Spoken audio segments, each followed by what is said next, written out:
હજારો કિલોમીટરની પદયાત્રાની શરૂઆત ડગલાથી થતી હોય છે। એક નાનકડી દીકરી એક નાનકડા ગામમાં નથરકોઈમાં રહે છે। એવી નાનકડી દીકરી જ્યારે પાપા પગલા સમાજના સ્ટેજ ઉપર કરી રહી છે ત્યારે તેનું પણ આપણે બીજા રાઉન્ડમાં લાભ લેવાની છે।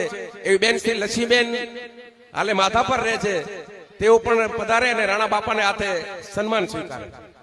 ભાઈ શ્રી ઘનશ્યામભાઈ ઝુલા અને બેન શ્રી ચંદ્રિકાબેન વિનંતી કરીશ કે ભાઈઓનું રાઉન્ડ શરૂ કરવાનું છે તો તૈયાર થઈ જાય। ભાઈ શ્રી ઘનશ્યામભાઈ ઝુલા અને બેન શ્રી ચંદ્રિકાબેન, જે કોઈ પ્રસાદમાં બાકી હોય તેઓ ભોજનશાળામાં પધારે। પ્રસાદ લેવા હાર્દિક આમંત્રણ, ભાવભર્યું નિમંત્રણ। જે કોઈ ભાઈ બહેન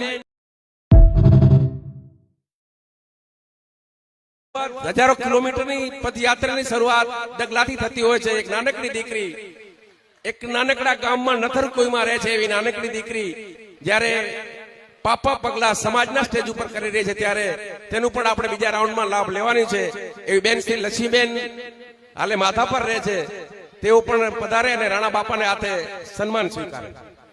ભાઈ શ્રી ઘનશ્યામભાઈ ઝુલા અને બેન શ્રી ચંદ્રિકાબેન વિનંતી કરીશ કે ભાઈઓનું રાઉન્ડ શરૂ કરવાનું છે તો તૈયાર થઈ જાય। ભાઈ શ્રી ઘનશ્યામભાઈ ઝુલા અને બેન શ્રી ચંદ્રિકાબેન, જે કોઈ પ્રસાદમાં બાકી હોય તેઓ ભોજનશાળામાં પધારે।